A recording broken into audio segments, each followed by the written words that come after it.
कैलाश कश्यप आज एक नई चुनावी खबर के साथ आपके सामने हाजिर हूं और मैं इस वक्त बड़हरिया में हूं, जहां की राजनीतिक माहौल जो है वो काफ़ी गर्म है। और गर्म होने का कारण ये है कि यहाँ पे जो सबसे बिहार के कहें तो देश के कहें तो ज़्यादा बेहतर होगा कि सबसे चर्चित विधायक श्याम बहादुर सिंह एक बार फिर जदयू के प्रत्याशी हैं। ये वही श्याम बहादुर सिंह हैं जो लगातार अपने कारनामों से सुर्खियों में रहते हैं, चाहे वो नर्तकियों के साथ चाहे डांस का मामला हो या फिर नशे में कभी धुत होकर अपने ही सहयोगी रहे उनको कई तरह की बातें बोल जाते हैं। लेकिन आज वो एक बार फिर से बड़हरिया के प्रत्याशी हैं और उनके जो एनडीए के समर्थक हैं एक बार फिर उन्हें इस चुनाव में जीत दिलाने के लिए हर कोशिश करने में लगे हुए हैं। और हमारे साथ अभी मौजूद हैं अनुरंजन मिश्रा, जो बीजेपी के युवा तुर्क नेता हैं, बड़े अच्छे वक्ता हैं, अपनी बात को बड़े तरीके से रखते हैं।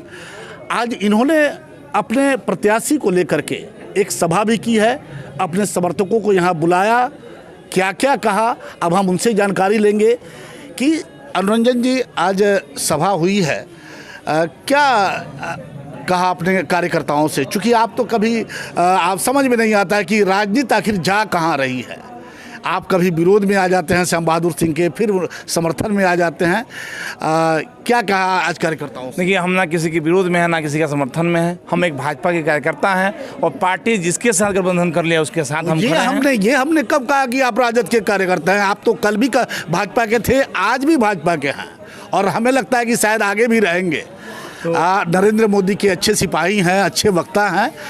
ये विरोध और समर्थन का सिलसिला आखिर ऐसा क्यों हो जाता है कि बार बार आज जो है हम अपने विधानसभा क्षेत्र के समर्थक सुचिंतक कार्यकर्ताओं का मैंने बुलाया और एक आह्वान पे हमारे सभी लोग आ गए। 40 पंचायत से हर बूथ से लोग आ गए और हमने साफ साफ संदेश दे दिया कि हम लोग भी टिकट के प्रत्याशा में थे, टिकट मांग रहे थे, लेकिन सीट ये जनता दल यू के झोली में चला गया और जनता दल यू के प्रत्याशी पुनः हमारे विधायक श्याम बहादुर सिंह जी हैं। हम सारे अवगुण गुण दोष भुलाकर, सारा शिकवा शिकायत भुलाकर हमारा ध्येय एक होना चाहिए कि इस बड़हरिया के अंदर फिर से आतंक राज, जंगल राज नहीं आ जाए, बड़हरिया में अमन चैन शांति रहे। इसके लिए हमें हर हाल में नरेंद्र मोदी के उम्मीदवार को चुनाव जिताना होगा, फिर से एनडीए प्रत्याशी श्याम बहादुर सिंह को चुनाव जिताना होगा। इसके लिए हमने को बुलाया और आह्वान किया कि आप गांव-गांव में चले जाइए और 2005 के पहले का बिहार, 2005 के बाद का बिहार लोगों को बता दीजिए। और महागठबंधन से जो हमारे पूर्व से लोजपा से लड़े थे, आज वो दल बदल के राजद में चले गए, जो झारंग उम्मीदवार हैं,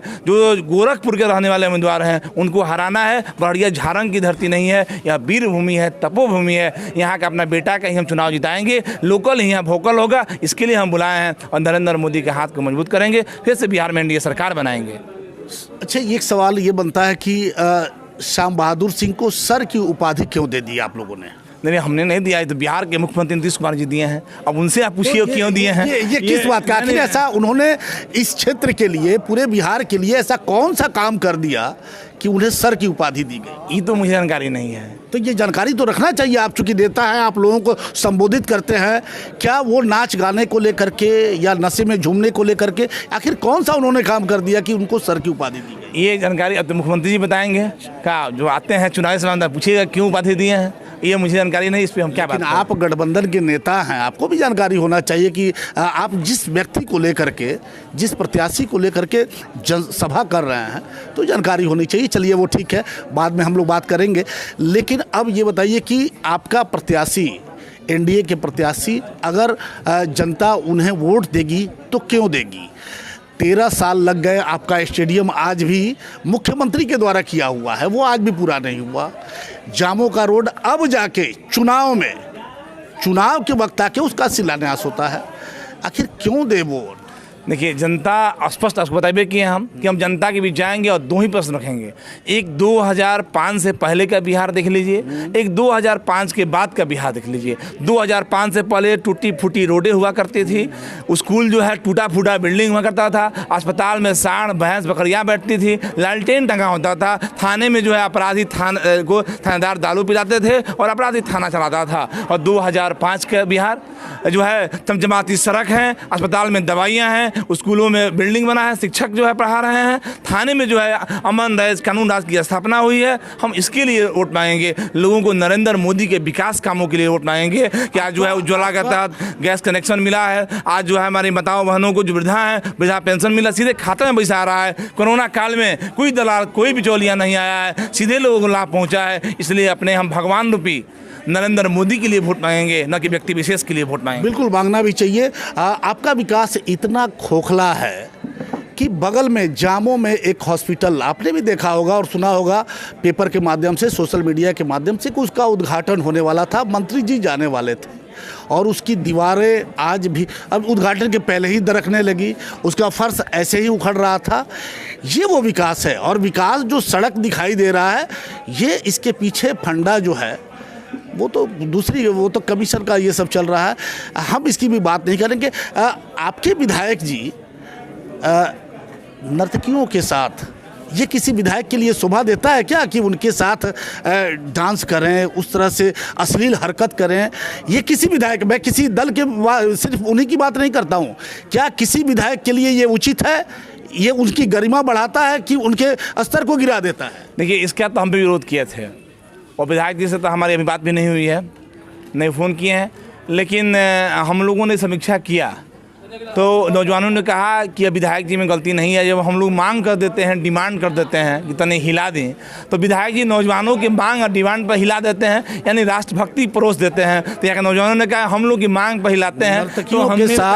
नर्तकियों के साथ नाचना, उनके अर्धनग्न शरीर पे हाथ फेरना, ये राष्ट्रभक्ति इसको कहते हैं आप? नहीं, यहाँ के नौजवान जितने बैठक में आए थे उन्होंने कहा कि विधायक जी हम लोग को डिमांड पे ऐसा करते हैं। तो जब नौजवान यहाँ के चाह रहे हैं कि हमारा विधायक जो है थोड़ा सा देशभक्ति रम जाए, राष्ट्रभक्ति रम जाए, तो यहाँ के जब नौजवान चाह रहे हैं तो विधायक का कर्तव्य है। अनुरंजन जी, पूरे बिहार में हम लोग घूमते हैं और पूरे बिहार के जो ग्रामीण इलाके में जाते हैं तो वहाँ शराबबंदी का सच खुलता है कि क्या चलता है शराबबंदी। तो क्या शराब को फ्री कर दिया जाए? क्या अगर कोई कहता है, कुछ डिमांड करता है, तो उसकी मान, एक विधायक की गरिमा होती है, उसका संस्कार होता है, ये आपको बुरा नहीं लगता है? देखिए, आप जहाँ बैठे हैं मेरे यहाँ, बचपन से हमारे यहाँ 2 आदमी काम करते हैं, एक लाल मोहर माझी जी, एक जनार्दन माझी जी। जब हम छोटे थे तो हमारे यहाँ से काम कर रहे हैं और वे लोग दारू का सेवन करते थे, लेकिन जैसे ही सरकार बंद हो गया, आज दारू छोड़ दिए हैं, आज उनके घर अमन चैन शांति है। आज उनकी पत्नियाँ जब आती हैं तो बड़ा खुश होती हैं कि बबुआ नीतीश कुमार जी बंद अच्छा काम कहीं नहीं, आज हमने घरे पैसा जाता है, आज हमने मछली मीट खाता नहीं सुन। तो निश्चित रूप से अब आपकी नज़रिया है, आपकी चश्मा के दोस्त है, आप पत्रकार हैं, तो निश्चित आप कुछ बोलिएगा। अमन चैन शांति है और दारूबंदी सफल है, थानेदार भी जेल गया है। आपके सुशासन में शराबबंदी का सच ये भी है कि यहाँ पे शराब के जो तस्कर हैं उनका मनोबल इतना बढ़ा हुआ है कि पुलिस के अधिकारियों को, इसी सिवान जिले की बात कर रहा है, अखबारों में आपने देखा होगा और टीवी चैनलों पे भी देखा होगा, दौड़ा करके पीटा जाता है। लास्ट में पुलिस को गोली चलानी पड़ती है अपनी सुरक्षा में। ये हाल है यहाँ का। देखिए, वो तो जो है थानेदार भी जेल गए हैं, और ये हमारे यहाँ लक्ष्मीकांत थे थाना प्रभारी, बैकुंठपुर जगह शराब में जेल गए।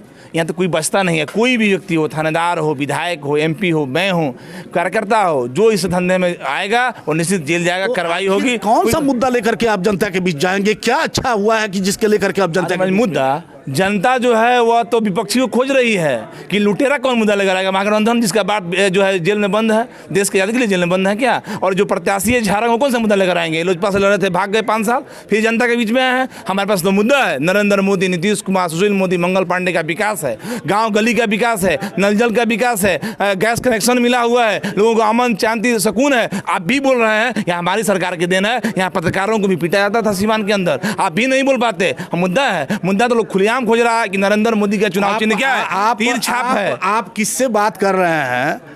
आपके शासन के भुक्तभोगी हम भी हैं। आप, हमारे साथ भी क्या हुआ था, आज भी मुकदमा है और इसी शासन का मुकदमा है।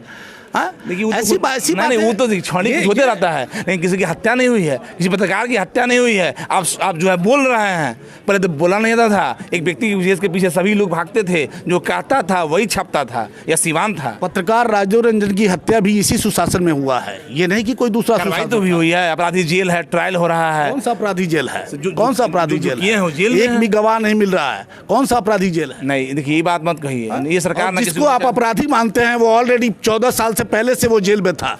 और आज भी ये दुर्भाग्य है कि आज भी शहाबुद्दीन का नाम लेकर ये कब तक चलेगा आखिर? नहीं, आप विकास की बात क्यों नहीं करते हैं? आप काम की बात क्यों नहीं? हम तो विकास की बात कर रहे हैं। नरेंद्र मोदी का रिपोर्ट कार्ड हम गांव गांव लेकर घूमे हैं और नरेंद्र मोदी का रिपोर्ट कार्ड गांव लेकर जाएंगे। और लोग सुन लीजिए, लोग एकदम दिल बोन बना चुका है कि हमें व्यक्ति से मतलब नहीं है, चाहे शाम बहादुर सिंह उम्मीदवार हो, रंजन मिश्रा उम्मीदवार हो, ये भी कोई उम्मीदवार हो, चुनाव चिन्ह तीर कमल होना चाहिए या तीर छाप चुनाव चिन्ह है। लोग जाएगा, पहले मतदान फिर जलपान करेगा। बिहार का चुनाव भी नरेंद्र मोदी के नाम पे लड़ा जाएगा। निश्चित नरेंद्र मोदी, नीतीश कुमार, मंगल पांडे के नाम पर हम चुनाव लड़ रहे हैं और अपार बहुमत से चुनाव जीतेंगे। और पर्दे के पीछे जो खेल चल रहा है लोजपा का, वो क्या है? नहीं, वो कोई खेल नहीं है। लोजपा गठबंधन में नहीं है। लोजपा उम्मीदवार जो यहाँ बने हैं किसी को जनता भी नहीं है। यहाँ कोई खेल नहीं है। यहाँ लड़ाई आमने सामने है। एक तरफ महागठबंधन का झारंग प्रत्याशी है। एनडीए का हिस्सा है या नहीं है? हिस्सा नहीं है तो स्पष्ट हो गया है। तो उसके तो समर्थन से आपकी केंद्र की सरकार खड़ी है। अमित शाह जी स्पष्ट कर दिए हैं कि लोजपा अभी जो है वह एनडीए का हिस्सा नहीं है। अभी का मतलब क्या?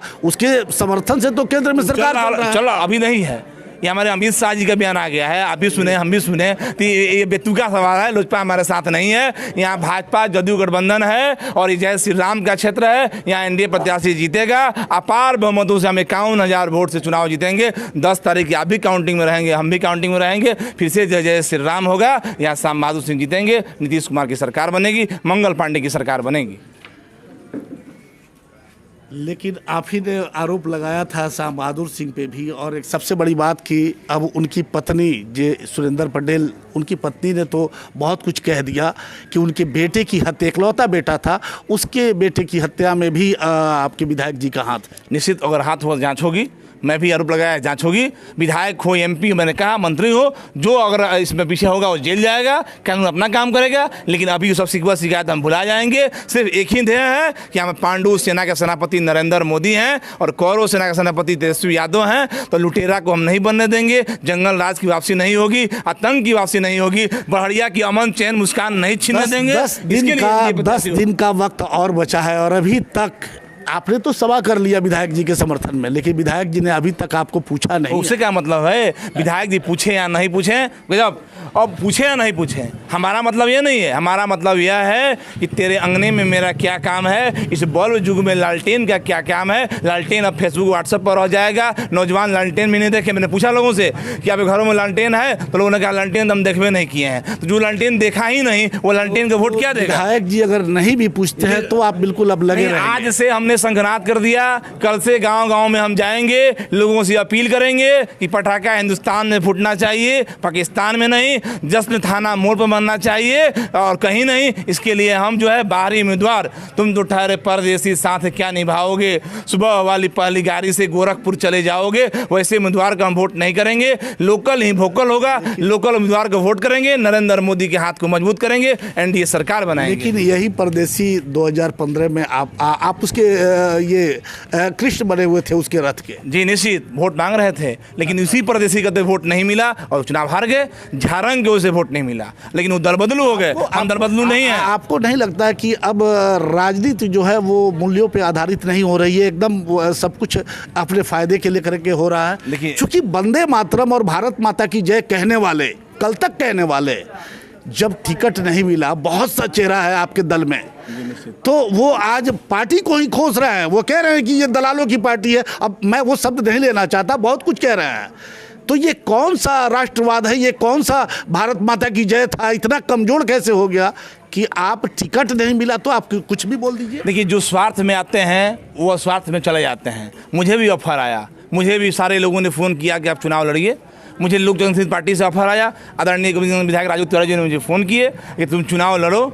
तो हमने कहा कि हमारा हिंदू तन है, हिंदू मन है, हिंदू जीवन है, संघ विचारधारा से हैं, भाजपा के कार्यकर्ता हैं। हमारे शिष्ट दूत ने गठबंधन कर लिया है, तो उसका हम पालन करेंगे और फिर अगला हम देखेंगे, फिर अगली बार की तैयारी करेंगे। हमारे मन में विधायक एमपी बनना नहीं है। हमारा मन में है कि नरेंद्र मोदी की सरकार बने, नीतीश कुमार की सरकार बने, और जो आए हैं वो जाएंगे। जो लोग अपना बोल रहा है, जनता भी देख रही है। अंतिम सवाल हमारा, क्या सिवान में एनडीए एकजुट है? निश्चित, एनडीए 8 सीट पर जीतेगा।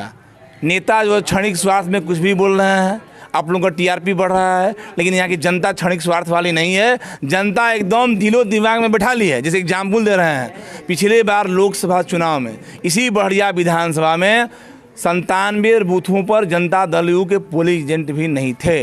मैंने घुमा दूँ, लेकिन लोग जो है आम कार्यकर्ता, आम जनता प्रेसिडेंट बनी और अपार मोहम्मद श्रीमती कविता संजदी और बढ़िया विधानसभा से जदयू प्रत्याशी अधिक इसी तरह तो श्याम बहादुर सिंह आपका जो एनडीए, ये हम लोग नहीं कहते हैं, ये आप लोगों का जो, हम तो आईना है समाज का, जो आपका चेहरा है वही उसमें दिखाई देता है।